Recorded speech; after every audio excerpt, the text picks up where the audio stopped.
Thank you, Greg. I originally prepared a 4-page introduction, and I handed it to Chip and asked him what he thought about it, and he said, I don't like it. He said, I want you to shoot from the hip. So I'm going to shoot from the hip. He is our Director of Coastal Activities for the state of Louisiana, and he's Chairman of the Louisiana Coastal Protection Restoration Authority Board, which is CPRA. As we know it, CPRA. Okay, that was a little thing, Catherine, you know. Okay, he serves as the chair of the Governor's John Bell Edwards Climate Initiatives Task Force and represents the governor on the Louisiana State Mineral and Energy Board and the Gulf Coastal Ecosystem Restoration Council. Okay, now from the hip. Chip has been a friend. He's brought to us in St. Mary Parish funding to do projects that we felt were very important. And these projects primarily are to protect the people during time of high water. And with his efforts, we were fortunate enough to build an $80 million structure at Bayou Chene.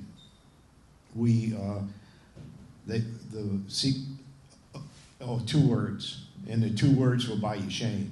But my 2 words now to him is always thank you. So I changed my 2 words. But Brett, 2 words. Okay.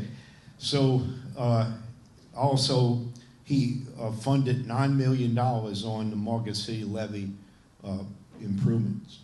The Yoakley levee, which was just completed, the Yoakley levee extension, $4 million there. The Franklin Canal earlier was $5 million. And at this time, there's a study that they're working on and sponsoring it, and that's the protection of west of Charenton, which is going to be a real challenge. And his people are studying now along with our engineers and trying to bring that to fruition. So that's what he's done for us. He's been a friend. One thing I can say that if I call Chip 10 times, 9 times he's going to answer the phone. And I understand the 10th time because he's probably in a meeting like this. So he's a guy who's a St. Mary person. He helps us and he helps the industries of St. Mary by trying to keep our people protected during storms. Chip, I've said enough, and I hope that was from the hip because it was also from the heart. We thank you very much.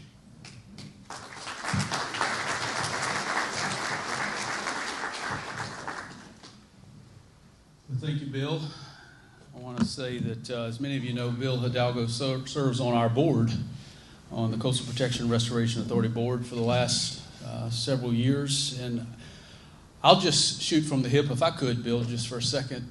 There's not many people who do what you do, Bill, in the manner in which you do it. The manner in which you conduct yourself in these settings and other areas, advocating for protection and restoration in the industrial sector in St. Mary Parish. It's just a breath of fresh air to be associated with you, and I thank you for your many efforts.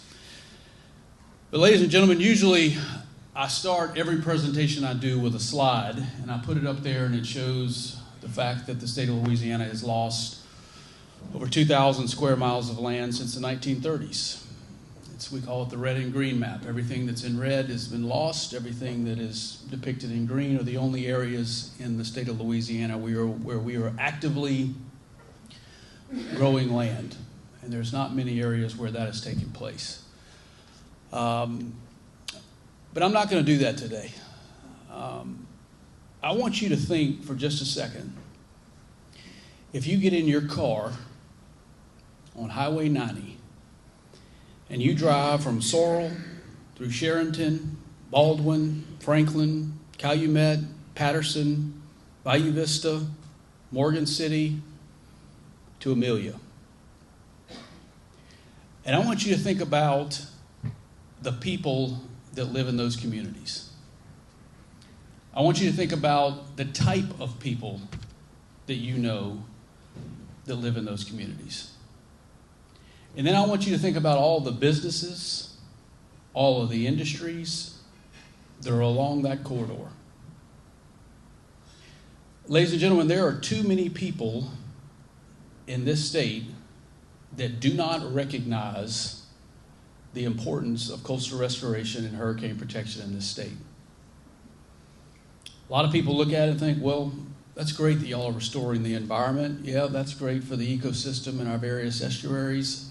That's one small part of our overall effort. You want to continue to live here? You want to continue to make a living here? You want to continue to be able to afford to live here? Then coastal restoration and hurricane protection must be elevated to a higher priority in the overall political conversation in this state. As it was said to me recently, you can have the best hospital in the world right here in Morgan City. If there's 6 feet of water in that hospital, it's useless. You think about what happens when the Port of Morgan City is shut down. You think about what happens when universities across South Louisiana, from LSU to Nichols to McNeese, are closed for several months because there's water in classrooms. You think about federal waterways like the GIWW and the Mississippi River that literally are closed because our electrical grid infrastructure is falling into them. You think about what happens when one highway in Southeast Louisiana, LA1, is shut down because it's underwater. There is an immediate economic impact on our economy. And so what we always say, ladies and gentlemen, it's about, yes, it's restoring land, but this is about our culture. It's about our way of life. It's about our people. And it is about our economy. As we always say, there are countless priorities that state government focuses on, many of which I just mentioned. But those things are worth nothing if they're underwater. And that's why this issue must continue to be at the forefront of not only state government, but local government and the federal government. I'm going to get on a soapbox here. We've got a $50 billion master plan that's going to the Louisiana legislature this year for approval. We have a $1.7 billion annual plan, another record-breaking year for the coastal program in this state. You know who normally shows up in legislative committee hearings to help us get those plans through? Environmental groups. And we wonder why this issue isn't being discussed more on the broader political conversation. We don't have Louisiana Association of Business and Industry. We don't have Committee of 100. We don't have the Council advocating for a better Louisiana in our committee rooms. But what we do have is coastal champions. Many of you are in this room, and I want to call out a few. Tim Mott, Bill Hidalgo, Brett Alain, who is our go-to in the Senate for these issues. I see Gordy Dove back there. Mac has shown up several times for committee hearings. The opportunity that's in front of us, and I'm going to talk about the opportunity here in my slides, is one that we have to take full advantage of. But we have to elevate our game. Because the opportunity in front of us, we may never have it again over the next 50 years. So you talk about a place that matters. You talk about a place that matters to South Louisiana, to the state of the Gulf of Mexico region, and to large portions of this country. When we say that, what do we mean? Just look at these statistics. 20% of the refining capacity in the country in South Louisiana, 25% of all petrochemical productions, 52% of all LNG exports. 52% of LNG exports come out of South Louisiana. It handles 10 to 15% of all foreign and domestic oil. Over 95% of the Gulf of Mexico's deep water production is serviced out of Port Fourchon. It's a place that matters and a place that we say feeds and fuels this country. Speaking of feeding it, these seafood statistics speak for themselves. Largest commercial fishery, second largest seafood supplier, number one harvester of crabs, shrimp, oysters, and alligators. 70% of the oysters come from this place. Speaking of ports, McWay knows all about ports. 5 of the top 15 largest ports in this country, based upon tonnage, in South Louisiana. And so, as a result of all of this, everybody knows that we've got an environmental crisis that could result in an economic crisis. I hope all of you are familiar with the Coastal Master Plan. But the master plan isn't a plan that just sits on a shelf in Baton Rouge. And so over the last several years, since 2007, over 70 miles of barrier islands have been constructed. Close to 60,000 acres of new land have been built. Close to 370 miles of levee. Get in your car and drive from Baton Rouge to Louisiana to Birmingham, Alabama. To put that into perspective. And close to $25 billion in funding has been secured. In this year alone, in fiscal year 20, what are we in, Senator Allen, 23?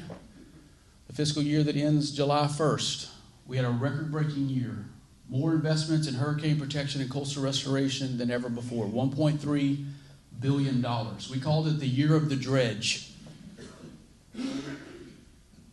And the reason that is because over 60% of the dredges that operate in the Gulf of Mexico fleet were not doing maintenance dredging. They were doing coastal restoration work, which accounts for about close to 20% of the dredges in the United States fleet of dredges. We're in South Louisiana doing coastal restoration work. About 142 active projects and close to 16,500 acres of new land was built across South Louisiana this year alone. $1.3 billion is impressive, don't get me wrong, but the thing that I'm most proud of is that green slice of the pie there. Over 80% of the dollars that come to CPRA are going to constructing hurricane protection and coastal restoration projects across South Louisiana. We're at a point in our efforts where we are implementing projects that have been envisioned for years. Not planning, not engineering, not designing, but building projects that are saving lives and livelihoods across South Louisiana. In this year's annual plan, we have 39 active projects in the South Central region. You can see a good portion of those are actually in St. Mary Parish. And I am going to run through a few of those highlights here. As Mr. Hidalgo just mentioned, Bayou Chene. I'm not over-exaggerating this, one of the greatest success stories in the history of the state's coastal program. I got my ass chewed more times by Brett Alain in legislative committee hearings than I care to admit. I would not even be at the table to present the plan, and he was already gnawing on me about this project. And he will tell you in 2012, this project was not included in the Coastal Master Plan when it was released in the draft format for public comment. But we saw the value, Tim and Bill, of sinking that barge on Bayou Chene during high water seasons. And we saw that it prevented that backwater flooding in that 5-parish area when the Atchafalaya River was elevated. And so it's an incredible story that $80 million from the Go Mesa, which is offshore oil and gas revenues, funded this project in partnership with the St. Mary Levee District. And now there will be no more sinking of barges on Bayou Chene, but we can close this baby by simply pushing a button. And so this is a great area, a great project that is located here, but has benefits far beyond this area. You can see Governor Edwards last spring actually cutting the ribbon on top of the floodgate.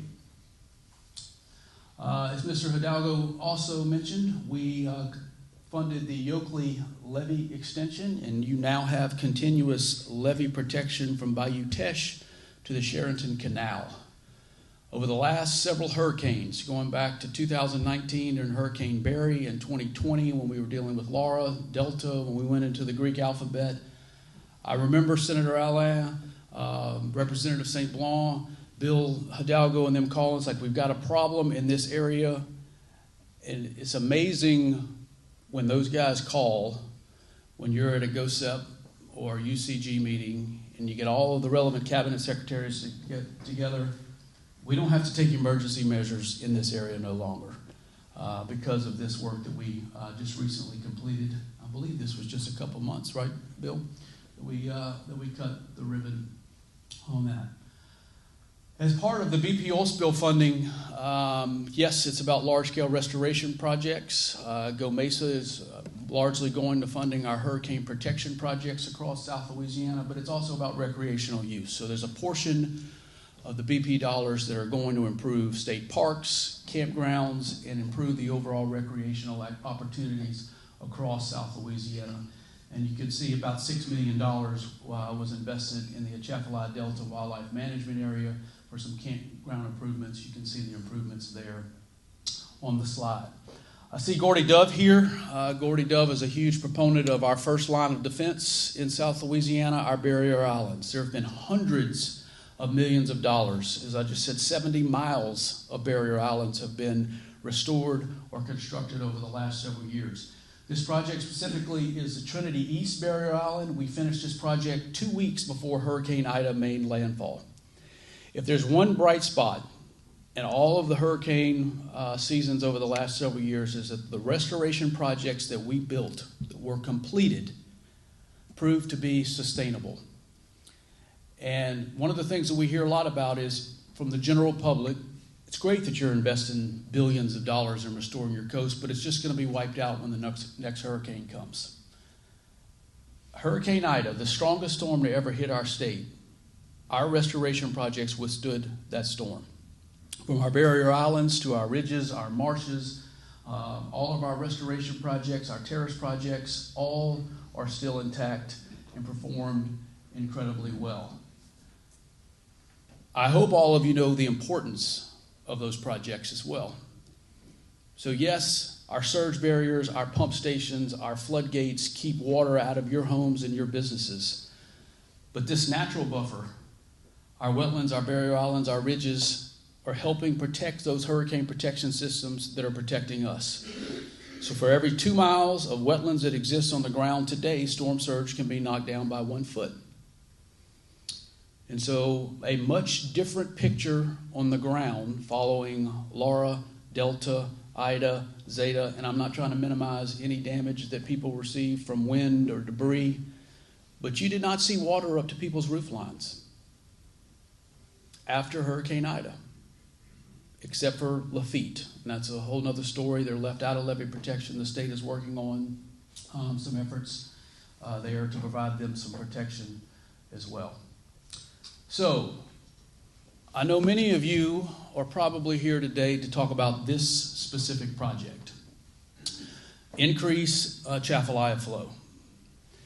And so I was here last month when Colonel Jones was here, and it was stated that this idea is the most idiotic idea this person had ever heard. Okay? The idea of getting more fresh water and more sediment from the Atchafalaya River into western Terrebonne is not an idiotic idea. You may disagree with the mechanism by which we are trying to accomplish that, but the idea of utilizing a sediment-rich area like the Atchafalaya Basin, like St. Mary, McWade tells me all the time, come get the sediment. We got more than we know what to do with. But this concept of this freshwater diversion, which increases the amount of water flowing from Atchafalaya into the areas of Western Terrebonne, was included in the 2012 master plan. So this has been a project that has been going on for over 10 years that we've been looking at. And so this isn't something concept that just fell out of the sky that we're just saying, yep, I think we're going to go this route. No, since 2012, we've been looking at this. Okay? So, do I have concerns with this project? Yes, I do. Do I have concerns with other projects that we're building? Yes, I do. But just because I have concerns or that you have concerns doesn't mean that we unilaterally just cut bait and walk away from them. That we have to go through a process to figure out if the cost is justified by the benefits that are delivered. And my concern with this project is that this project is not a land building project. Essentially, it is a land sustaining project. So the models show that by increasing the amount of fresh water that you are diverting from the Atchafalaya River is helping sustain approximately 5,000 acres, which is all of the areas depicted in green. Now, Gordy Dove will tell you that the Morganza to the Gulf Risk Reduction System needs more of a buffer. This project isn't giving him that buffer. It's just helping sustain the land that's in place today. And so are there other areas or other mechanisms that we could potentially be looking at? Yes. And those ideas have been presented to us. They've been presented to the governor. And we are going to look at them. But I have to take this project to a 30% design before I am comfortable cutting bait on it. And we have done that before at CPRA. A prime example was about $300 million was allocated to Southwest Louisiana as a result of the BP oil spill. We thought that the primary driver of land loss in Southwest Louisiana was saltwater intrusion. After we advanced the project to a 30% design and did a series of analyses and modeling, we discovered that it wasn't saltwater intruding in Southwest Louisiana, it was that we couldn't get the water out of the marsh. So we cut bait on a project, reprioritized, and changed course. I'm not afraid to do that, but I have to reach a point in time to where I am comfortable on a scientific level, on a public input level, to do that. And so some other comments were made that there's been no stakeholder engagement on this project. You can call it an idiotic idea. I'm fine with that. But don't say we haven't engaged the public, because we have. We may disagree. We may not do exactly what you want us to do, but we have engaged the public. And these are the entities, the meetings that we've had over the last several months on this particular project. There have been changes to the overall alignment, the location of the project, based upon feedback that we received from you all. And so where are we right now? The issues of concern on this project is that it's going to impact navigation. You're going to increase water levels, and I think that's an important component of this overall project. This project is only going to be operated during low water seasons. So you're never going to have this diversion turned on when the Atchafalaya River is elevated or where we're having backwater flooding or elevated water levels in this area. Increasing the amount of the water velocity in the channel, sedimentation, bulkhead infrastructure stability, turbidity, all of these things have been raised. All of these things we are looking at. So here's where we are. We are conducting a navigation simulation study, which will be finished in May of this year, and a sedimentation modeling, because when you're diverting that river, trying to get more fresh water, that sediment has the potential of clogging up your channels, your navigation channels, which I know many in this room are concerned about. There's going to be another stakeholder meeting on this project on March the 2nd at the St. Mary EOC. You can see all of the representatives there. that will be in attendance. And so we are looking at a time frame in June of this year when a decision will be made on this project. Well, we'll have all the sedimentation studies done, all of the navigation studies done. We'll have, again, that meeting with the multiple stakeholder groups in March. And so you're approaching that 30% design here shortly. And so you will be hearing from us in June. However, the concept is still there of how do you get sediment from the Atchafalaya? Is it a permanent pipeline? Do you put... you could do that. We could do that. But I'm happy if that's where we ultimately go, but I'm not cutting bait on this project until I get all of the studies and all of the analyses done. And so that's where we are on that project. And I would just ask that you all continue to stay engaged in a productive way. The phrase I like to use is productive participation. You can disagree with us all day long. Look, there's people all over the state that disagree with us on a variety of things, and we continue to work with them. Quick update on federal funding. As a result of the emergency supplemental, I don't know if you all can see over here if I'm blocking or not. As a result of the emergency supplemental disaster relief bill that was passed by Congress following Hurricane Ida, there is significant investments in the Atchafalaya Basin. The Atchafalaya Basin program was moved from the Department of Natural Resources to CPRA just a couple of years ago. We formed an Atchafalaya Basin task force that looks at the overall sustainability and health of the basin. But 163 from the supplemental disaster bill, all of that money is going through the Corps of Engineers. And so we're going to be serving as a non-federal sponsor on those efforts.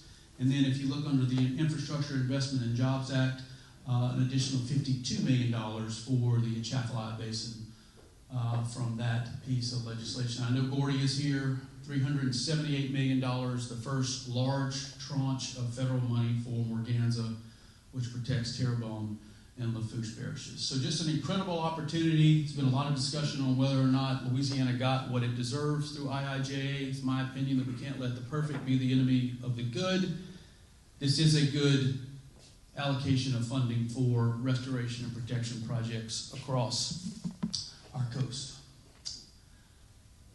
St. Mary Parish, St. Mary Levee District are the beneficiary of GOMESA funds, the Gulf of Mexico Energy Security Act, revenue sharing program that returns oil and gas revenues produced in federal waters to Louisiana, Mississippi, Alabama, and Texas.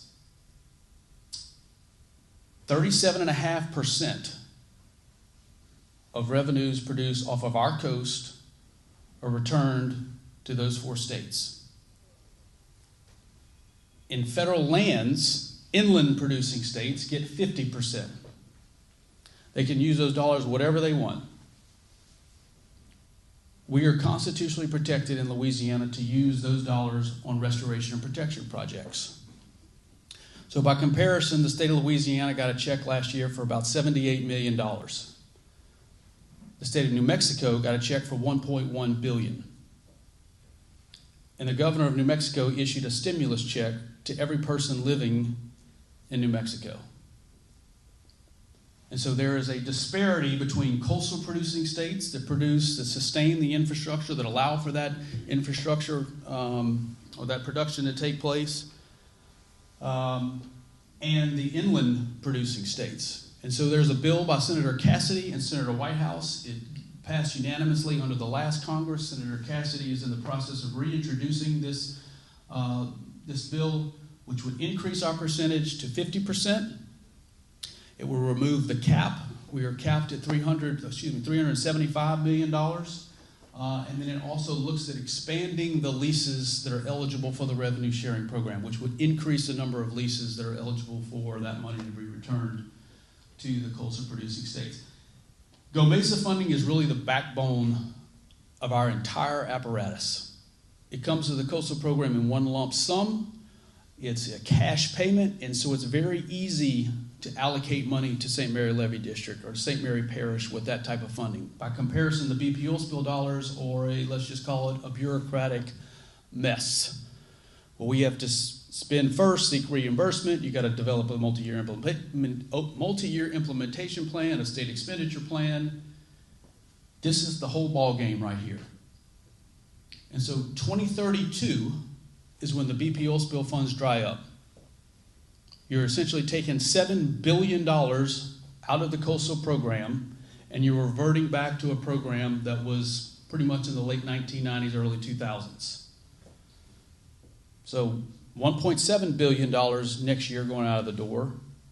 If you take away BP, Go Mesa remains the same.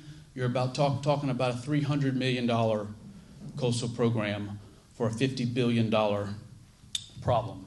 And so we're working very closely with our congressional delegation on this effort. As I mentioned, the Atchafalaya Basin is now under the CPRA. There's an annual plan that is actually moving through public comment right now that is actually tied to our annual plan, the coastal annual plan, Atchafalaya annual plan, and the coastal master plan. Master plan is a long-term vision. The 50-year plan, annual plan, prioritizes all of the coastal programs, investments over the next 3 years, outlines our funding priorities for the next fiscal year. And then the specific plan for the Atchafalaya Basin is also included in this effort. And so you can see the list of projects that are included in that plan there. Interactive tool on our website. A lot of great feedback from the public on this, where you can go as a Google Earth type software where you can zoom in, you can look at videos, you can look at the pictures of the projects, look at the funding source, the status on all projects included in the annual plan. Public participation in this process is very important. As I just mentioned, me getting my ass chewed out by Brett Island because Bayou Chene was not included.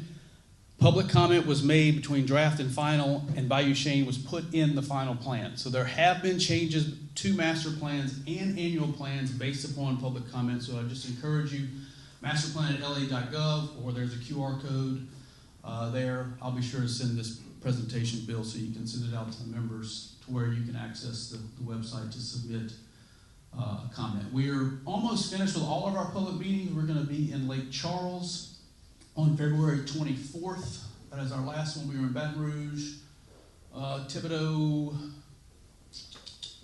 I can't remember where else. We've been at Houma, I don't know, all over, New Orleans. But just really, really encourage you guys to make comments on things you like, things you don't like, things you'd like to see more of.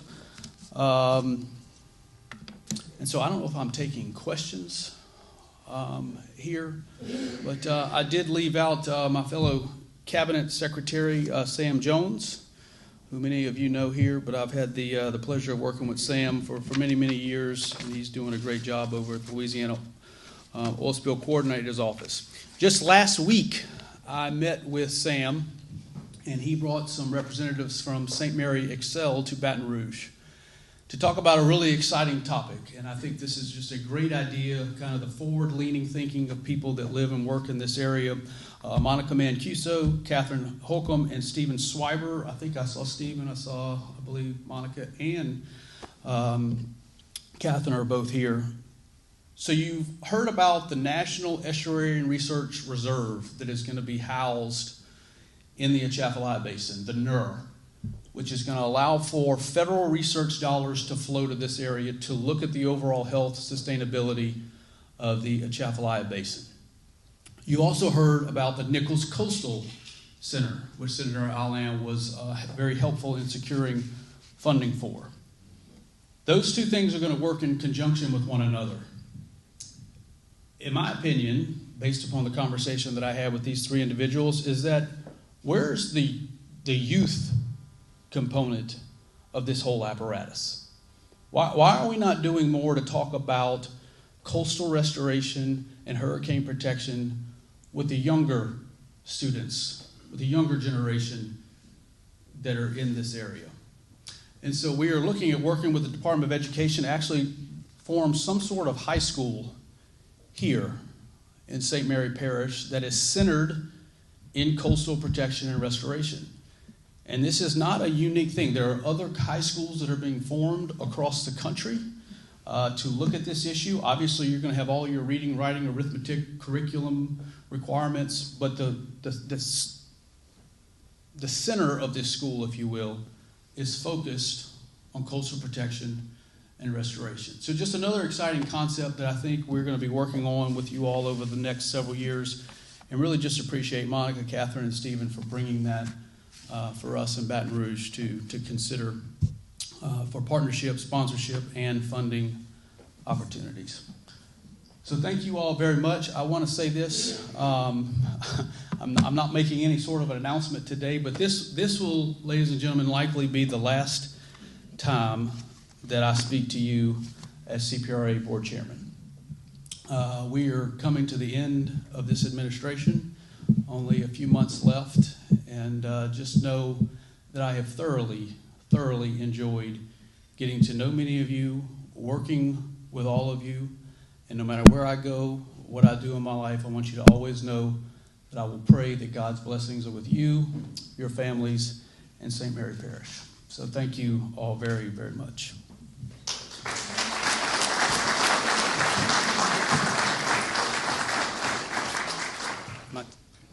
You have time for a few questions? Yes, sir. Sure.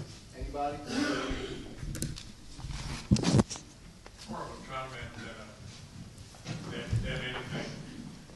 I wasn't shooing your ass. I was just reminding you of the importance of the Bayou Shannon project that never was there. Yeah, every time Chip would come testify in front of Natural Resources, I held up two fingers because I reminded him that was Bayou Shannon, and that's what I was there to talk to him about. But I want to thank you. Really, we would not have been able to move the project forward.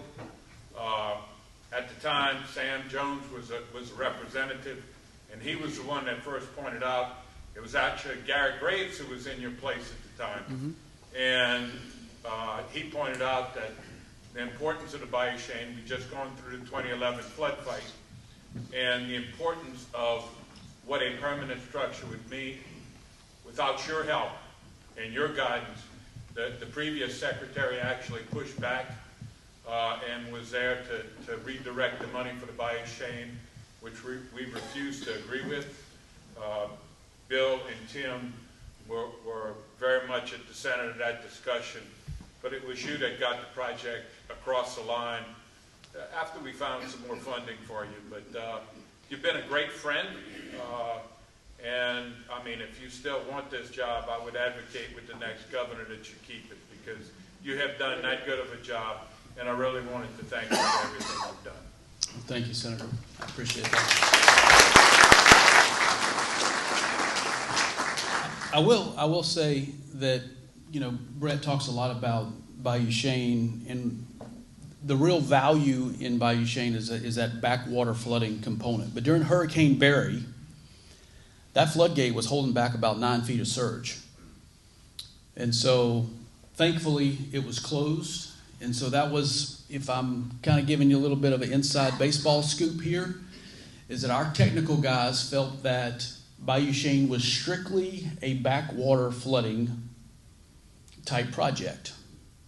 And historically, CPRA has always been in the storm surge ball game. When a hurricane is coming on shore, you know, preventing that surge from a large-scale hurricane protection system. The mission of CPRA is absolutely expanding beyond that. Funding pump stations in Gordy's area that may be more flood controlled than surge. But I just wanted to point out that floodgate being where it is, especially during high water seasons, actually held back a significant amount of surge as well. Yes, ma'am. Just wanted to say that you have truly been an asset to CPRA and a true friend to St. Mary Parish and the port. And if there's an opportunity to advocate for you to stay there, I'm on board too. Well, that is very nice. Thank you very much for that. But I have 15 years in state government, and let's not get too crazy, please. Yes, sir. If I'd like to second that motion Cindy just made. Thank you. You've done a great Well, that's mighty kind of y'all to say. I've thoroughly enjoyed it. I tell my wife all the time. I said I don't know what I'm going to do next, but I don't think I'll love whatever I do next as much as I love this, because I've had the opportunity to meet some incredible people, some of the most resilient people that I've ever met in my life. I said this at SCIA the other day. You know, when you see a grown man cry because his life is turned upside down and he's got several feet of water, you know, that's just a raw experience for someone in a job like me. And just the overall grit, tenacity, and resilience of the people really have helped inspire me to do this job. So I didn't do it alone. I did it alongside many of you. So thank you. Yes, sir, Gordy. I know this is my parish, but I want to thank you also. You know, history. You know, when I was chairman of natural resources and then I became parish president of Terrebonne, history will show what CPRA did for Terrebonne, Lafourche, St. Mary, in the state of Louisiana. People cannot even imagine the projects that this gentleman and the guys before him have done for the state of Louisiana to make us where we at.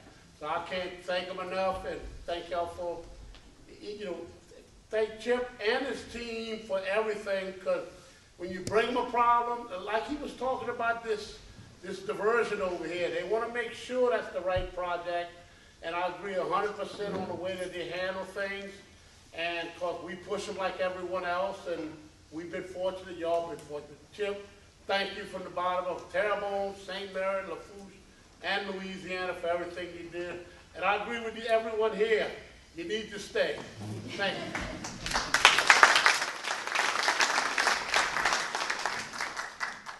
Thank you, Gordy. Any other questions, comments? You heard him say it. I'm not making any statements here, but you know, this is your second meeting, my second time coming here. So look, I don't know if y'all just like having me here or if your pool of guest speakers is just that small, but anyway, guys, thank you very much. It's been a pleasure to be with you today.